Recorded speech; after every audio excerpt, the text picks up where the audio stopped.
સમાચારમાં આગળ વાત કરીએ તો રાણીપની પાર્શ્વનાથ કો સોસાયટીમાં 55 વર્ષથી બોલાવાઈ રહી છે ગરબાની રમઝટ।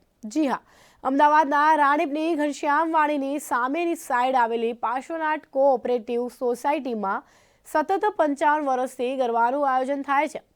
પાર્શ્વનાથની વાત કરીએ તો સોસાયટીમાં કુલ 44 મકાન આવેલા છે અને તમામ 44 પરિવારના સભ્યો આ નવરાત્રિમાં હોંશે ભાગ લઈ રહ્યા છે। 2023ની નવરાત્રિ વિશે આયોજક જગદીશભાઈ પટેલ વાત કરતા જણાવે છે કે અમે 55 વર્ષથી સોસાયટીમાં નવરાત્રિ માટે એક પણ પૈસાનું ઉઘરાણું કરતા નથી। તેમજ સોસાયટીના સભ્યો અને ખેલૈયાઓ માટે નાસ્તાની સતત 9 દિવસ સુધી વ્યવસ્થા પણ કરવામાં આવે છે, જેથી મન ભરીને ગરબા રમી શકાય। નમસ્કાર દર્શક મિત્રો, ન્યૂઝ ફોર ઇન્ડિયા અત્યારે આવી પહોંચ્યું છે અમદાવાદ શહેરના રાણીપ વિસ્તારની પાર્શ્વનાથ સોસાયટી, જેમાં છેલ્લા 45 વર્ષથી ગરબાની રમઝટ બોલાવાઈ રહી છે।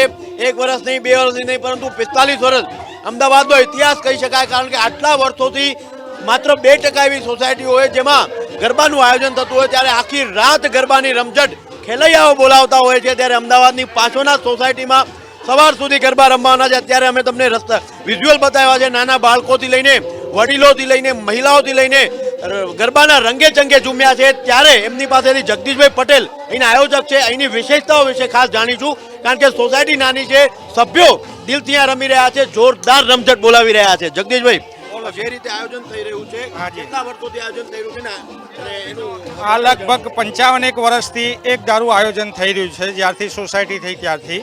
અને સોસાયટીની અંદર 55 વર્ષમાં નવરાત્રિ નિમિત્તે એક પણ પૈસાનું ઉઘરાણું લેવાતું નથી। સોસાયટીના સભ્યોના સાથ સહકારથી જ આ પ્રોગ્રામ થાય છે, બરાબર છે। અને સોસાયટીમાં આઠમના દિવસે વેશભૂષા, ઇનામ વિતરણ, અંકુટ ભરાય છે માતાજીનો, તથા માતાજીના આઠમ નિમિત્તે સુખડીની પ્રસાદી પણ આપવામાં આવે છે, જે સોસાયટીના સભ્યો તરફથી જ હોય છે। એ પ્રસાદી બી મળે છે દરેકને।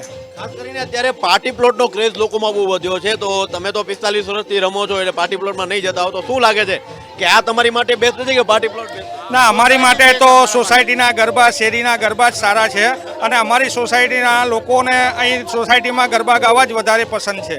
તમને પાર્ટી પ્લોટના પાસ આવે તો તમે જશો કે નહીં જાઓ? નહીં, અમે આજ સુધી કદી ક્યાંય ગયા નથી, અને અમને આ સોસાયટીમાં જ મજા આવે છે। મફતમાં મળે તો? ના, મફતમાં મળે તો પણ અમે નથી જતા।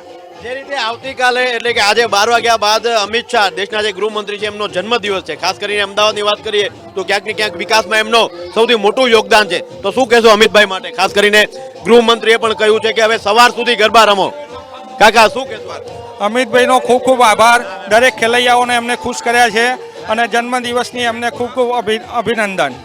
સવાર સુધી ગરબા રમવાની છૂટ ગૃહમંત્રી આપી છે, તો આપ એમના નિવેદન પછી સવાર સુધી ખેંચવાના છે કે પહેલેથી પહેલા દિવસથી તમે મોડે ઉઠી ખેંચો? ના, પહેલા અમે એના નિયમોનું પાલન કરીએ છીએ, અને હવે જે ગાઈડલાઈનનું અમે પાલન કરીશું। શું ગાઈડલાઈન?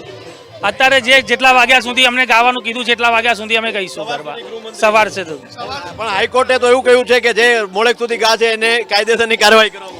વાત સાચી છે, પણ અમે ગવર્મેન્ટની ગાઈડ પ્રમાણે ચાલીએ છીએ, અને 2-2.5 વાગ્યા સુધીમાં અમારા ગરબા અહીંયા પૂરા કરી લઈએ છીએ। શું કહેશો નવરાત્રિને લઈને? નવરાત્રિ સારી અને બહુ જ ઉત્સાહિત હોય છે, અને શેરી ગરબા જેવા તો ક્યાંય ગરબા થતા જ નથી। સરસ મજા આવે, બહુ સરસ, અમારે મજા આવી જાય નવરાત્રિની અંદર। સહકાર સોસાયટીનો બહુ સારો મળે। અમારી સાથે એક બેન પણ જોડાયા છે, જે કેટલા વર્ષોથી ગરબામાં નવરાત્રિનો આયોજનમાં ભાગ લે છે। 45 વર્ષનો અનુભવ એમની પાસે છે, એમણે શરૂઆત જોઈ છે। તમે નવરાત્રિ રમાય છે, કેટલા વર્ષથી તમે આ ઉત્સવ જોઈ રહ્યા છો? અમે લગભગ 30 વર્ષથી હું અહીંયા છું, ત્યાંથી ગરબા ગાઉં છું, પણ મને શેરી ગરબાનો જ બહુ ઉત્સાહ છે। અમે એક સરખું પહેરીએ, એક સરખું આયોજન કરીએ છીએ, નાસ્તા બાસ્તાનું બધું આમ પરફેક્ટ આયોજન હોય છે અમારું, અને અમને પાર્ટી પ્લોટમાં જવું ગમતું જ નથી। અમને શેરી ગરબામાં બધાની સાથે જે ગરબા ગાવાનો આનંદ મળે છે એવો બીજે ક્યાંય નહીં મળતો। આપ દરરોજ ગરબા રમો છો? હા, દરરોજ। આ તમારા સન છે? હા। તો એમને કઈ વેશભૂષા તમે આપી? આર્મીમાં જવાનું છે? હા। તો નવરાત્રિ રમવાની છે કે નહીં આજે? હા, રમવાની છે। ઓકે, અને બેન આપ કેટલા વર્ષથી અહીંયા ગરબા રમો છો? હું 5 વર્ષથી। ઓકે, કેવું લાગી રહ્યું છે તમારું? ના, મને અહીંયા બહુ જ મજા આવે છે। ઓકે, તો આ હતા તમામ પાર્શ્વનાથ સોસાયટીના તમામ મેમ્બરો। આમ તો સમગ્ર ગુજરાતમાં રમઝટ બોલાવાઈ જતી હોય છે, તમામ પાર્ટી પ્લોટમાં ધૂમ મચી રહી છે, ત્યારે ન્યૂઝ ફોર ઇન્ડિયા ખાસ કરીને અમદાવાદની એક એક શેરીનું ગરબાનું આયોજન છે તે જોવાઈ રહ્યું છે, ત્યારે પાછળના સોસાયટીના તમામ લોકો આજે સમગ્ર આખી રાત સુધી રમઝટ બોલાવવાના છે. બાળકોથી લઈને વડીલો અત્યારે સોસાયટીમાં ગરબા રમી રહ્યા છે. અમે તમને પલ પલની અપડેટ આપતા રહીશું. કેમેરામેન સુમિત સાધુ સાથે Kamlesh Odiya, news for India, Ahmedabad.